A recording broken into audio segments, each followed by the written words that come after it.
Salut à tous, bienvenue au troisième épisode de Zone Business, le podcast. Aujourd'hui, on va parler de marketing pour une compagnie de construction. Pas du marketing en général, on n'est pas des wizards du marketing, on n'est pas des génies du marketing, mais dans la construction, c'est relativement facile. Je pense qu'il y a beaucoup de différences qui peuvent être faites en construction parce que le niveau est très bas présentement. Fait que si tu veux te sortir d'une compagnie de construction et tu veux faire du marketing, ça va être facile. Avec ce podcast-là, tu vas être ready to go, tu vas pouvoir manger ta compétition facilement. Fait qu'aujourd'hui, on est avec Oli. On n'a pas invité personne d'autre. On le fait tranquille chez nous, un bon podcast avec du bon content. Puis on va pouvoir parler de comment nous on le fait puis qu'est-ce qu'on pense du marketing dans la construction. Exact. On n'est pas des gourous, mais je pense que c'est bon d'avoir le starter pack, comme on dit. Là. Exactement. Puis on va parler aussi de marketing, mais on va parler de vente aussi. C'est plus ton domaine, mais encore une fois, le niveau est très bas. La compétition est très basse en construction en termes de vente, en termes de marketing.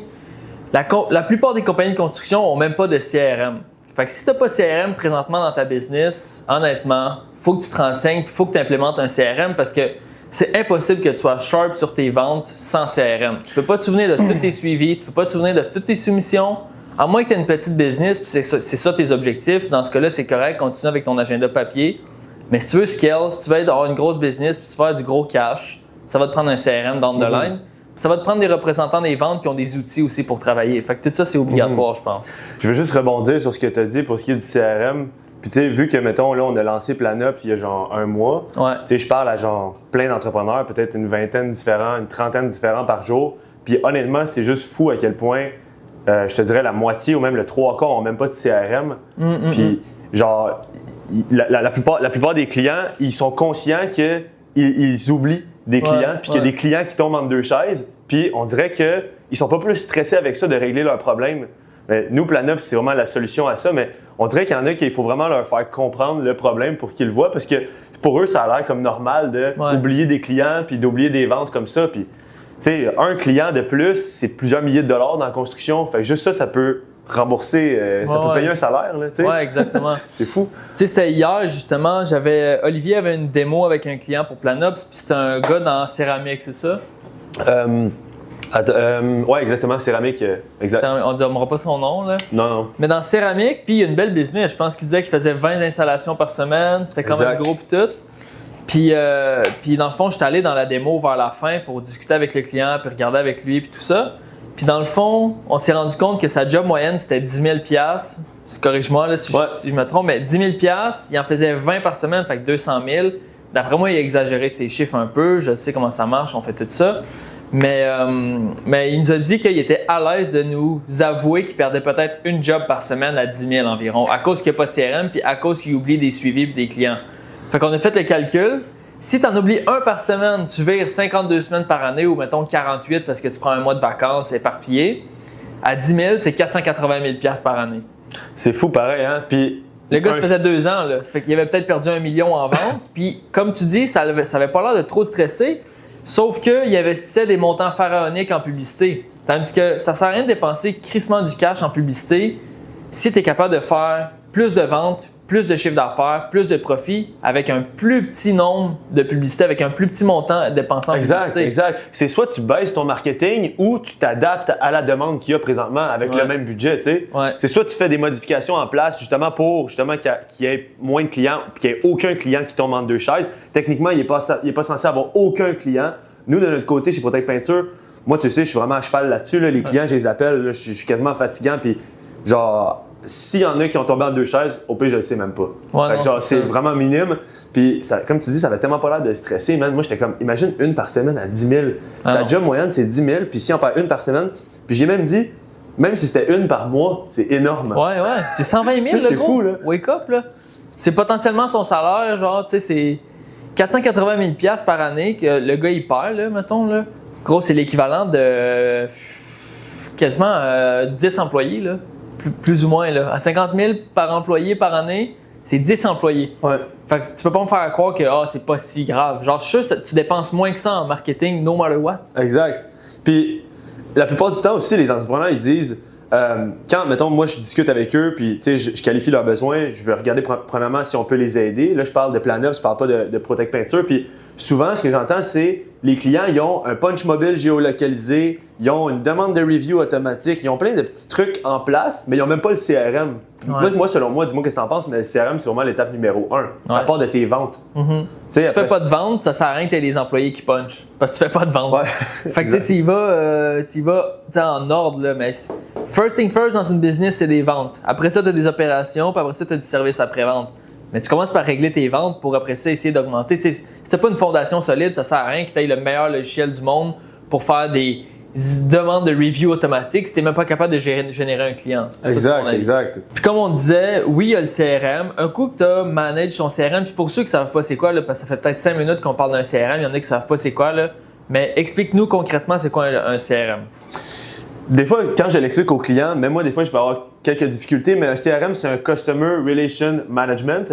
Fait que dans le fond, c'est vraiment là que tu vas gérer ton client. C'est la première prise de contact avec le client. Fait que quelqu'un qui fait des publicités sur les réseaux sociaux, qui fait des publicités sur son Google, sur son site web, quand un client va remplir directement les informations, au lieu de rentrer, dans le fond, dans le courriel de l'entrepreneur. Le 3/4 du temps que je parle aux entrepreneurs, ça rentre dans leur courriel. Déjà en partant, imagine si tu as 20 demandes par jour qui rentrent dans tes courriels, comment c'est impossible à traiter. Fait qu'au lieu de faire rentrer ça dans tes courriels, un CRM, ce que ça va faire, c'est que ça va rentrer ça dans un tableau. C'est un tableau sous forme de colonne, puis ça va rentrer automatiquement dans ta colonne nouveau lead. Moi, c'est le même, je le vois. Puis après ça, tu peux te faire des colonnes. Fait que colonne client pas répondu, colonne soumission envoyée, colonne vendu, colonne perdu, etc. Puis tu vas juste pouvoir glisser tes clients de colonne à une autre colonne pour justement avoir une vision d'ensemble sur qui que tu as appelé, qui que tu n'as pas appelé, qui que tu dois faire des suivis, à combien de personnes t'as envoyé des soumissions. Beaucoup plus facile de travailler de cette façon-là aussi. Puis le CRM, en fait, ça va vraiment être là où tu vas pouvoir te mettre des tâches, des suivis. Tu sais, mettons, là, je fais référence à Protect Peinture. Quand je faisais la vente de Protect Peinture, souvent, quand j'envoyais une soumission, moi, je faisais un suivi par semaine pendant 4-5 semaines, des fois même 2.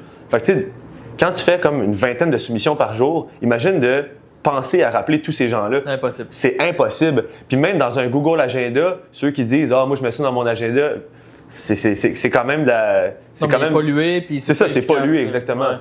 Fait que le CRM va vraiment t'aider non seulement à avoir une vue d'ensemble sur les étapes dans le fond... Du processus de ton client de vente. Exactement. Puis aussi de pouvoir te mettre des tâches, des suivis pour pas oublier. Puis quand tu as fini ta journée le soir, ben ton cerveau, tu le mets à off puis tu passes à d'autres choses. Parce qu'il y a énormément d'entrepreneurs à qui on parle que le soir, ils arrivent chez eux puis c'est comme un deuxième chiffre. Ils se partent un deuxième chiffre, les enfants sont là avec la maman. Puis lui, il est obligé de faire de la paperasse pendant encore un autre 2-3 heures. Tu sais. C'est ça. Puis souvent, tu arrives chez vous déjà, il doit être 5-6 heures. Puis là, tu commences à faire ta paperasse, puis il est rendu 9 heures. C'est plus l'heure de faire les suivis, c'est plus l'heure de rappeler les clients, c'est plus l'heure de checker où est-ce qu'ils sont rendus tes soumissions, puis tout. Fait que là, tu te dis, je vais le faire demain. Puis là, tu finis par l'oublier. Je vais le faire demain. Puis à un moment donné, Chris, il a signé avec un autre, puis tout bad ta job, tu sais, juste parce que c'était pas tes affaires.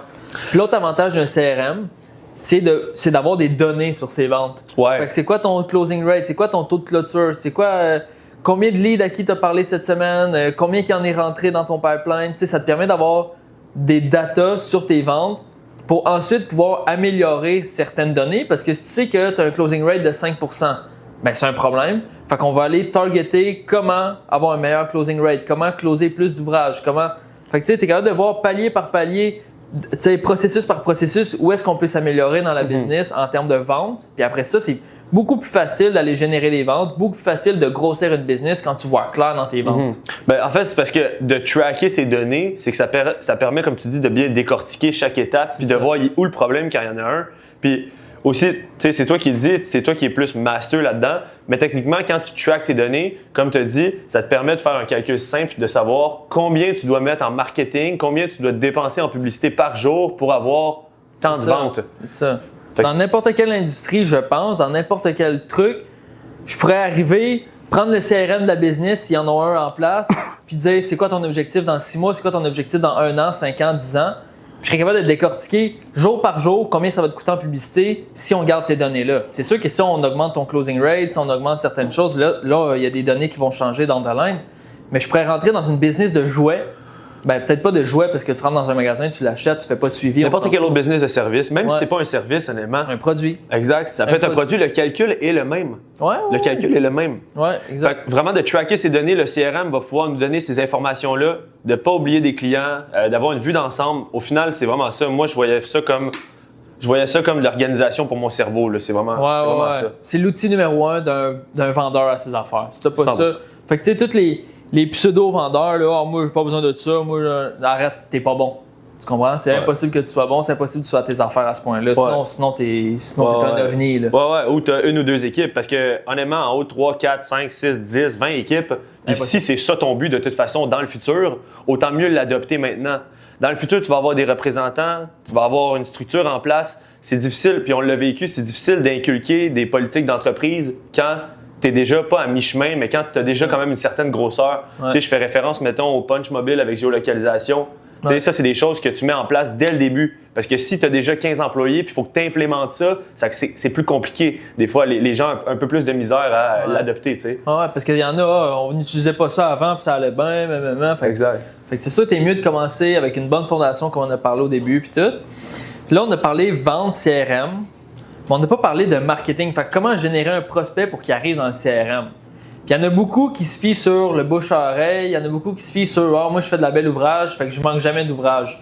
Tu manques peut-être pas d'ouvrage pour toi puis pour ton autre boy ou ton autre équipe, mais si tu veux grossir une business puis tu veux la grossir rapidement, t'as pas le choix de faire de la publicité. Selon moi, c'est obligatoire. Tu fais de la publicité, tu vas générer des ventes puis tu vas remplir le calendrier de tes boys. Si tu veux créer de la valeur dans la société, c'est pas juste personnel. Là. Si tu veux créer de la valeur dans ta société, autour de toi, mettre de la bouffe sur la table de tes employés, tu n'as pas le choix d'être à tes affaires au niveau des ventes puis ton marketing. Puis l'avantage du domaine de la construction, c'est que la compétition est tellement nulle. C'est que tu regardes les compétiteurs dans n'importe quel domaine, puis leur publicité est très, très, très moyenne. Tu as quelques joueurs qui s'en sortent bien. Tu sais, dans toiture, tu en as des belles compagnies. Dans peinture, tu as des belles compagnies, mais ça se compte sur les doigts d'une main au Québec. Exact. C'est ça l'avantage. Dans chaque industrie, il y en a toujours 2-3 qui ressortent du lot. C'est tout le temps ceux-là qui font des belles publicités ou du beau contenu organique. Puis je veux juste rebondir sur ce que tu as dit. Oui, la publicité, c'est important, mais ça va donner un autre aspect aussi que des ventes, c'est que faire de la publicité puis du contenu organique, ça va aussi donner confiance à tes clients. Les clients, souvent maintenant, avant c'était moins ça, mais maintenant les clients vont toujours rechercher. Ils vont toujours faire des recherches sur les réseaux sociaux, voir c'est qui, avec qui ils font affaire. Fait que je pense que c'est quand même important justement d'avoir des reviews, puis en tout cas de faire du bon marketing aussi. C'est ça. Puis au final, il y en a, j'en vois, là, on en connaît dans la peinture qui font de la publicité, puis ils nous envoient des messages où ils nous parlent, ils sont comme c'est difficile de faire des ventes, comment vous faites? Puis c'est là que la différence se fait dans si tu es bon pour te mettre dans la peau de ton client typique ou si tu n'es pas bon pantoute. J'ai vu une publicité de peinture, je te l'ai envoyée, je ne vais pas parler de la personne, mais genre… C'est une publicité IA. Ouais, exactement. Visé pour l'Halloween un peu, ça n'a pas vraiment rapport. Ça n'a aucun sens. C'est pas bien targeté. Non, tout simplement. Ça. Non, mais t'arrives, tu vois la publicité, tu skips.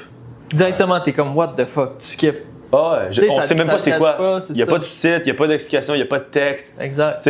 Puis c'est important, là on parle de marketing, c'est important que quand tu fais des publicités, que tu ailles jouer plusieurs sens à ton client. Fait l'audio, qu'il y ait du son, quelqu'un qui parle, le visuel, qu'il y ait un visage, les sous-titres. Fait que c'est important d'avoir tout ça ensemble pour qu'il faut que ça soit combiné. C'est ça.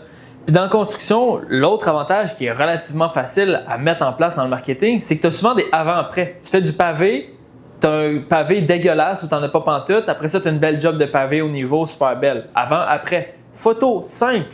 Tu comprends? Tu n'as même pas besoin de mettre ta face sur toutes tes publicités ou whatever. Tu fais un beau avant-après avec un texte, mettons, qui, tu sais, genre intéressant pour ton client. Puis tu vas être capable de générer des tonnes de ventes avec ça. Que tu as une business de toiture, même affaire. Tu mets du bardeau tout relevé sur un toit, tout fuck-up. Puis après ça, tu mets une belle toiture, tu sais, de l'eau qui rentre dans un toit, puis une toiture étanche. Je veux dire, tu peux jouer avec tellement d'angles. Le marketing dans la construction, c'est relativement facile. Là. C'est pas comme vendre de la salade. Là, genre. Je te dirais, corrige-moi si je me trompe, mais je te dirais que vu que là, le marketing puis la publicité sur les réseaux sociaux, ça devient de plus en plus populaire. Je te dirais que faire des vidéos, c'est vraiment ça qui fonctionne le mieux comparé vraiment à des publicités qui sont statiques, donc des photos, comme des avant-après et tout ça. moi, ce que je recommanderais, en tout cas, c'est de mettre ton avant-après, mais dans une vidéo. Ouais. Ça va faire en sorte que ça va être plus puissant, puis ça va générer plus de leads, puis ça va faire que ça va baisser ton coût par lead également. Fait que faire des vidéos, je pense que c'est vraiment la nouvelle méthode. C'est une bonne façon de le faire. Puis, encore une fois, ça prend quelque chose de catchy, ça prend quelque chose qui va garder l'attention, qui va hooker. Bon, fait que c'est l'heure d'une petite pause. On va faire une petite pause publicitaire, puis on revient dans 1 minute. Dans la construction, perdre du temps sur la paperasse, les suivis, les soumissions, ça coûte cher, très cher. PlanUp, c'est pensé par les entrepreneurs d'ici, pour les entrepreneurs d'ici. CRM, facture, soumission, signature électronique, tout est au même endroit. Fini les pertes de temps et les oublis. Nos clients sauvent des heures chaque semaine et font plus de profit sans travailler plus fort. Essayez PlanUp dès aujourd'hui et reprenez le contrôle de vos opérations. Avec le code podcast, vous économisez 200 $ sur la mise en place du logiciel dans votre entreprise. Passez à l'action maintenant. Bon, fait que de retour au podcast, on a parlé de CRM, on a parlé de vente en général. Il y a des stratégies de vente qui sont possibles de mettre en place dans une compagnie de construction sans que ça demande beaucoup de gaz de pick-up, parce que c'est ça le défi. Hein? Quand tu es une compagnie et tu te déplaces chez ton client constamment et que tu as beaucoup de volume, c'est que tu n'as pas 50 000 heures dans une journée pour faire 50 000 rendez-vous. Puis tu n'as pas non plus une carte Shell infinie de gaz. Tu sais, ça coûte cher à chaque fois que tu vas faire une soumission parce que tu mets du gaz, tu prends ton temps, puis c'est ça qui coûte le plus cher quand tu as une business. C'est ton temps. Ils ont tous des pick-up en plus. Fait que, c'est ça. Un fuel de pick-up, c'est 250$. Ouais. Fait que, tu sais, il y a une belle stratégie que moi j'aime, c'est de faire une soumission à distance, si possible. Si c'est pas possible, il faut que tu trouves une façon de le faire à distance avec des photos, avec des mesures, avec... Sinon, qualifie ton client avant de te déplacer, mais tu ne peux pas te déplacer chez 100% de ton client si tu veux une grosse business avec beaucoup de volume, à moins que tu aies 8 représentants des ventes qui ne font pas d'argent parce qu'ils font des rendez-vous pas qualifiés, puis là, tu finis par les perdre. Puis tout ça, c'est une autre game aussi. C'est garder ses vendeurs, puis avoir une belle culture de vente, puis tout au sein de la business. Mais la façon que moi, j'adopterais dans une business de construction, puis que je suis vraiment en faveur de, c'est de faire une soumission à distance, de parler à son client, de lui envoyer. Mais quand tu lui envoies, tu lui fais une présentation à distance. Fait que tu prends un rendez-vous ou tu fais un loom. Fait qu'un loom, c'est genre une vidéo avec ta tête en coin qui explique ta soumission. Fait que là, tu expliques la soumission au client en vidéo. C'est beaucoup plus personnalisé. Tu peux mettre ta personnalité de l'avant. Tu peux faire preuve de vente. Tu fais, je sais pas, en ce moment, quand tu envoies une soumission, là, présentement par courriel ou dans la boîte aux lettres, ou peu importe comment tu fonctionnes, c'est que tu shippes un prix. Même si tu as le meilleur service, même si tu fais la meilleure des jobs de vendeur, whatever, en ce moment, tout ce que tu fais, c'est shipper un prix. Puis les grosses chances que ça marche, là, c'est que ton client il va prendre le prix le moins cher, puis tu vas la visite. Fait que ce que tu fais, tu envoies ta soumission, tu rappelles ton client, « Hey, salut, Monsieur Tremblay, je vous ai envoyé la soumission concernant la toiture. J'ai aussi pris le temps d'y inclure une petite présentation. Si jamais ça vous intéresse, on pourrait se prendre un rendez-vous, on regarde ça ensemble. Tu sais, peu importe, j'y vais à la va-vite. Mais on pourrait regarder ça ensemble. Je vous ai aussi mis, mettons, un rendu 3D. Il y a des business qui peuvent faire ça. Le ChatGPT, aujourd'hui, rendu 3D, ça prend 2 minutes. Là. Ça coûte 10$ par mois, ChatGPT, plus. Genre, tu as une business de peinture extérieure, rendu 3D. Puis, Charles-Étienne, qui fait des lumières extérieures, là, qu'on a reçu au podcast, lui, il fait ça. Il fait un rendu 3D, il ship à son client, il fait une présentation. À tout le monde? Il fait un meeting, ouais. OK, c'est bon ça. Puis souvent aussi, tu sais, les entrepreneurs, quand je leur parle, je leur demande toujours, avant de commencer ma présentation, là, je parle pour PlanUp, je leur demande toujours s'ils peuvent m'expliquer un petit peu le processus de vente du moment que le client fait la demande jusqu'à la vente du contrat. Puis souvent, c'est tout le temps la même affaire, comme tu as dit, c'est il prend rendez-vous, il fait la soumission, il prend rendez-vous, il prend des notes, il revient au bureau, il fait la soumission, puis après ça, il y a même un client hier qui m'a dit mot pour mot, j'attends qu'on m'appelle. Oh my God. Fait que moi, là, comment que je fais? Je renverserais ça de l'autre bord. Comme tu as dit, soumission en premier. Quand les clients ils demandent un rendez-vous, c'est souvent pour justement avoir la personnalité de la personne aussi. Ils achètent la personnalité. Fait que comme tu as dit, en envoyant une courte vidéo, ben, la personne peut ressentir un petit peu la personnalité. Puis toi, tu viens de sauver 250$ de gaz. Mais ça ne veut pas dire que tu ne vas pas te présenter chez les clients. Le but, c'est vraiment de lancer plein de flèches. Puis après ça, d'avoir les flèches, les pains chauds qui pognent. Qui remontent, Ouais, c'est ça, exactement. C'est directement de booker des rendez-vous avec ces personnes-là. Comme ça, mettons, sur 10 rendez-vous, tu vas peut-être en closer 8 sur 10 ou 9 sur 10. En tout cas, moi, c'était mon cas parce que justement, quand je me présentais, le client était au courant du prix, tu sais. Ouais. Puis il savait à quoi s'attendre aussi. Là. Ouais, exact. Puis tu peux, au pire, si c'est très compliqué et tu as besoin de te présenter, tu peux donner un genre d'estimé on peut s'attendre entre ça et ça pour votre projet. C'est vraiment un beau projet qui nous intéresse. Voici des réalisations qu'on a fait semblables à votre maison. Là, je parle de n'importe quel type de service, mais mettons, tu fais du pavé. Tu as pris le temps de faire un rendu 3D avec ChatGPT, tu y as shippé dans le courriel avec ta soumission, puis en même temps, tu l'appelles au pire. Ça aussi, ça se fait bien. Salut, Monsieur Tremblay, je vous ai envoyé la soumission par courriel. Est-ce que vous l'avez reçue? Ah oui, je viens de le recevoir. Hey, écoute, parfait. Est-ce que vous avez 5 minutes? On va pouvoir regarder ça ensemble. OK, parfait. Là, il regarde la soumission. Oui, ça, vous m'avez parlé de votre pavé. On ferait autour de la piscine en même temps. Vous avez vraiment une belle piscine. J'ai pris le temps de regarder ça. Vous avez vraiment un beau setup. Là, tout ce qui vous manque, c'est un beau pavé. Là, tu mets de la chair autour de l'os. Tandis que si tu fais juste shipper une soumission par courriel en attendant que quelqu'un te rappelle, ton closing rate va être extrêmement bas. Ça va te coûter cher de publicité. Là, c'est là où est-ce que tu peux intervenir puis augmenter ton taux de closing, ton taux de clôture. Puis tu vas sauver de l'argent en temps, parce que ça coûte cher, du temps d'entrepreneur, puis en budget publicité qui coûte aussi très cher. Puis il y a une autre affaire, comme tu as dit, c'est que si toi, tu es pour juste envoyer une soumission puis attendre qu'on t'appelle, rendu là, tu es autant mieux de te présenter. Tu comprends? Ouais. Si tu es pour envoyer une soumission à distance, mets de la chair autour de l'os, comme tu l'as dit. Envoie une vidéo, appelle le client dès que tu as envoyé la soumission, écris un beau courriel, présente-toi, donne un rendu 3D, donne plus de valeur que les autres. Comme ça, quand il va comparer, au moins, il va voir que toi, tu as plus de valeur, tu te démarques, surtout si tu as une vidéo. Puis si tu ne veux pas faire une vidéo différente à chaque fois puisque tu ne veux pas prendre le temps de le faire, fais juste une vidéo générale, comme quoi tu dis que tu viens, tu envoies la soumission, tu expliques la soumission, etc. Puis c'est une vidéo que tu peux envoyer back-à-back à tout le monde. Au pire, si tu ne veux pas le faire personnalisé pour tout le monde, mais juste ça va faire en sorte que tu vas te démarquer. Puis ça donne quasiment le même résultat que si tu te présentais. De toute façon, tu vas te présenter. Normalement, potentiellement, idéalement, c'est sûr, c'est de se déplacer pour confirmer le prix, confirmer l'état de la job que tu t'apprêtes à faire. Mettons, tu es un couvreur, puis finalement, en allant chez ton client, tu vois que crème, c'est tout arraché, puis que tu as 50 plywood à changer. Bien là, c'est une autre histoire. C'est pour ça qu'il faut que tu le vois de tes yeux. Il y a une headset que tu n'avais pas vue, l'accessibilité est dégueulasse. Tu fais de la peinture de soffit, par exemple. Il y a plein de choses à confirmer lors du rendez-vous présentiel, mais évite de te déplacer chez tout le monde parce qu'il y en a qui font juste magasiner puis il y en a qui font juste te voler du temps, honnêtement. Moi, c'est comme ça que je le vois. Parce que si c'est juste pour prendre des mesures, ben, utilise un outil de prise de mesure à distance.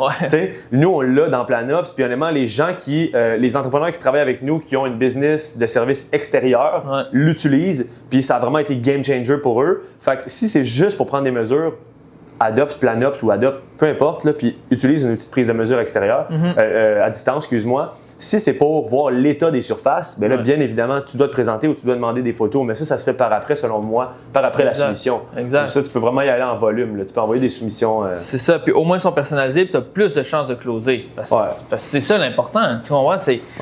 Puis je comprends la stratégie de constamment se déplacer chez chacun des prospects, puis oui, je close un rendez-vous sur 4, puis tout, c'est super, mais tu perds quand même ton temps chez 3 clients.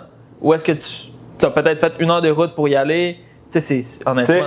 Au final, si tu fais 4 rendez-vous, tu en closes 1 sur 4, ça fait 25 de closing rate, right? Par contre, premièrement, tes 3 autres rendez-vous t'ont coûté du gaz, donc ton client vient de te coûter plus cher. Ouais, exactement. Puis ça me fait penser à une autre affaire aussi en parlant de dépenses. Je veux juste rebondir sur un truc, c'est les gens qui ont peur de dépenser en marketing, les entrepreneurs qui ont peur de dépenser du budget marketing. Puis toi, tu as vraiment été très avant-gardiste, puis tu n'as jamais eu peur de faire ça. Puis moi, c'était le contraire. Puis là, j'ai comme débloqué avec le temps. Puis là, ça me stresse plus parce que je me suis prouvé, on s'est prouvé à nous-mêmes que $1 nous rapportait 10 $. Fait que maintenant, dépenser 1 000 par jour ou 1 200 $ par jour en ads, ça me stresse vraiment plus. Mais il y a énormément de gens qui ont peur de mettre 200 $ par jour. Il y en a beaucoup que c'est comme je sais pas si ça va marcher, je veux pas mettre beaucoup d'argent, ou ça marche pas. Mais si ça marche pas, c'est ta publicité est pas bonne ou t'es pas un bon vendeur. Puis là, tu sais les skills que tu dois développer, ça, je suis d'accord avec toi. Mais moi, j'ai jamais fait d'investissement plus payant dans toute ma vie que de la publicité. Il n'y a rien de plus 100%. Payant. Tu mets $1, 2 semaines après, tu viens de générer 10 $. Puis encore une fois, c'est un calcul qui se fait quand tu es capable de tracker tes données. Donc, quand tu as un CRM. Le CRM est la seule façon de tracker ces données correctement. Évidemment, tu peux utiliser une fiche Excel, mais c'est comme si tu retournais dans le passé. Là. Le but, c'est d'être avant-gardiste puis de toujours regarder qu'est-ce qui s'en vient. Sauver du temps, c'est ça, exactement. Fait que vraiment, le CRM, puis le CRM va pouvoir te permettre de tracker tes données, qui va pouvoir te dire combien mettre en marketing, qui va pouvoir justement te sécuriser parce que c'est réel. C'est pas je pense que. Non. C'est ça, il y en a beaucoup, puis on l'entend tous les jours, là, mais moi, mettons, j'ai un gros pick-up, j'ai fait un lettrage, j'ai ci, j'ai ça, j'ai des cartes d'affaires, j'ai bien plein de niaiseries en marketing que les gens ont tendance à faire tout de suite, bien rapidement, mais quand il vient le temps de faire de la vraie publicité sur les réseaux sociaux qui va te générer beaucoup plus de ventes, là, les gens sont beaucoup plus réfractaires. Il faut modifier cette mentalité-là si tu veux scaler ta business de construction, je pense. Comme nous autres, quand j'ai expliqué le dernier podcast qu'on avait acheté des cartes d'affaires, on n'avait aucune expérience en entrepreneuriat, puis c'est normal, mais c'est pour ça justement que les personnes qui écoutent, ça va justement leur permettre de ne pas faire cette erreur-là, parce que c'est une erreur qu'on a faite. Ouais. On a acheté des cartes d'affaires sans avoir closé un contrat, on n'avait même pas une page Facebook. C'est la pire chose à faire.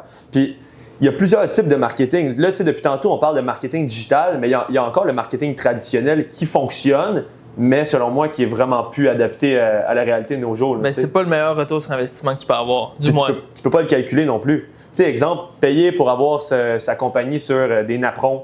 Ouais. Payer pour avoir sa compagnie sur, je sais pas moi, des abris d'autobus. Des abris d'autobus, man, une game de hockey, là, ça abande. Genre, c'est ça. Ça, premièrement, tu peux pas savoir combien de personnes t'appellent grâce à ça. Puis deuxièmement, ça coûte cher pour ce que c'est aussi. Exact. Moi et Tommy, on s'est toujours dit, parce qu'il y a souvent du monde qui nous ont approchés pour justement qu'on investisse en marketing traditionnel, comme justement des napperons, des choses comme ça. Puis à chaque fois, on se posait la question, bon, est-ce qu'on met 1000$ là ou on met 1000$ dans Facebook? Ouais. C'était toujours la même réponse. On va mettre 1000$ dans Facebook, c'est plus rentable. 1000$ dans Facebook me rapporte. OK, désolé, il y a eu une petite interruption. Fait on va faire une conclusion, on va s'arrêter ici. Je pense qu'on a abordé beaucoup de sujets, beaucoup de contenu, beaucoup de choses qui sont à mettre en place présentement. Si tu n'as pas beaucoup de choses en marketing ou en vente, tu as déjà un très bon panier de choses à mettre en place présentement. Donc, CRM pour tracker tes données de vente. Après ça, en publicité, tu dois mettre de l'argent en publicité en ligne si tu veux grossir ta business. Si c'est correct comme ça puis ça fonctionne, go for it, honnêtement. Genre, c'est de l'économie d'argent. Tu comprends? Mais si tu veux grossir ta business, pouvoir prévoir tes ventes, c'est la meilleure façon de le faire, c'est en ligne. Puis, il ne faut pas avoir peur de dépenser de l'argent dans ces choses-là. Il faut arrêter d'avoir peur de dépenser de l'argent en marketing parce que, comme j'ai dit, c'est la meilleure chose que tu peux faire. C'est le meilleur retour sur investissement dans n'importe quel business. Que tu aies la meilleure formation, que tu sois le meilleur charpentier, que tu sois le meilleur couvreur, tout le monde s'en fout si tu ne le mets pas out there. Si tu n'es pas en train de montrer aux gens que tu es le meilleur couvreur, personne ne va être intéressé par ça, ou du moins ça va prendre 10 ans avant qu'il y ait un vrai leverage sur ton travail. T'sais. Puis souvent, les entrepreneurs, ils vont penser que c'est une dépense, justement. Ouais, c'est plus un investissement parce que tu as un retour sur investissement. C'est super important à comprendre. Puis là, aujourd'hui, on a comme vu un peu le volet externe, comme je le vois, qui est vraiment l'entrepreneur en relation avec le client, donc la vente, etc. Au prochain épisode, dis-moi ce que tu en penses, mais moi, je parlerai peut-être plus du volet interne. Fait que tout ce qu'il y a en dessous de l'entrepreneur, donc l'équipe, les systèmes qui sont mis en place pour gérer ton équipe, gérer justement tes projets, les valeurs d'entreprise, les politiques d'entreprise. Fait que c'est toutes des choses qui sont quand même assez importantes que le client ne voit pas aussi. Ouais. Puis c'est une grosse game. Surtout dans une business de service, c'est main-d'œuvre number one. Là, je partais, je vais faire attention parce qu'on va garder de la sauce pour le prochain podcast. Mais comme j'ai dit, en résumé, publicité sur les réseaux sociaux, meilleur investissement. Le lettrage de ton pick-up, c'est peut-être pas le meilleur. Puis mettez un CRM en place, genre le plus rapidement possible. Le plus rapidement que tu vois clair dans tes ventes, le plus rapidement tu peux voir sont où les bottlenecks qu'on appelle, sont où les problématiques dans tes ventes. Puis c'est là que tu peux les adresser puis les régler. Puis c'est ça qui va faire exploser ta business de construction. Puis je le répète, ta compétition est nulle à chier. C'est extrêmement facile de se démarquer. Peu importe le domaine. Ouais, fait que profites-en. C'est l'avantage numéro 1 d'être dans un petit marché francophone au Québec. On dirait qu'on se contente de pas grand-chose. Là, tu peux profiter de cette occasion-là puis développer des belles business facilement au Québec. Parce qu'il y en a beaucoup. Puis nous, on est jeunes, on l'a fait. Puis il y en a beaucoup qui nous écoutent, qui sont jeunes, qui sont comme je sais pas par où commencer. Hier encore, je parlais avec un gars qui me posait la question par rapport à ça, tu sais, comment tu fais le marketing, comment ça marche, tout. Puis vraiment, là, on vient de donner beaucoup de sauce. Honnêtement, tu peux exploser ton marché facilement dans les 2, 3, 4 prochaines années. Puis atteindre tes objectifs potentiellement très facilement. Puis en ce moment, c'est le meilleur moment pour prendre conscience de tout ça si c'est pas encore en place dans ton entreprise parce que là, l'automne, l'hiver va arriver. C'est justement le temps de planifier sa saison 2026. souvent, les entrepreneurs vont faire de la publicité. Si vous n'en faites pas, faites-en. Ils vont en faire justement début 2026 pour commencer à closer leur saison, si c'est des entreprises saisonnières. Ça, c'est un dernier truc qu'on va donner. Puis ça, c'est un gros truc qui nous a généré beaucoup de ventes pour pas beaucoup de budget publicité dépensé. Mais tes compétiteurs étant mauvais, ce qu'ils font, c'est qu'ils attendent au mois de mai. Puis là, ils se rendent compte que j'ai pas d'ouvrage dans mon pipeline. Je vais commencer la publicité. Puis là, il y a un bassin d'entrepreneurs dans ton industrie qui vont commencer à faire ça le mois de mai ou le mois d'avril. Tandis que toi, si tu es steady, tu mets toujours un budget en publicité, tu vas être le seul à en faire. Fait que ton coût par lead, ton coût par prospect va être beaucoup plus bas. Tu vas générer des ventes toute l'année. Puis encore une fois, un autre truc, si tu n'as pas le cash flow nécessaire et que tu es comme moi, mais mes jobs, je vais les faire au mois de mai, comment je fais pour payer ma publicité? Tu prends un dépôt. Tu prends 10 de dépôt, 15 20 de dépôt sur tous les jobs que tu vas vendre durant l'hiver. Ça va financer ton marketing. Puis tu vas pouvoir avoir du cash pour quand tu vas commencer ta saison. Tes clients, tu vas quand même les faire. C'est ça qu'on a fait, nous autres. Avant, on prenait 15 de dépôt. On a augmenté à 20 justement pour financer le marketing pendant l'hiver. Puis les gens, comme Tommy a dit, sont toujours en retard, les entrepreneurs. Ils commencent le marketing en avril, mai.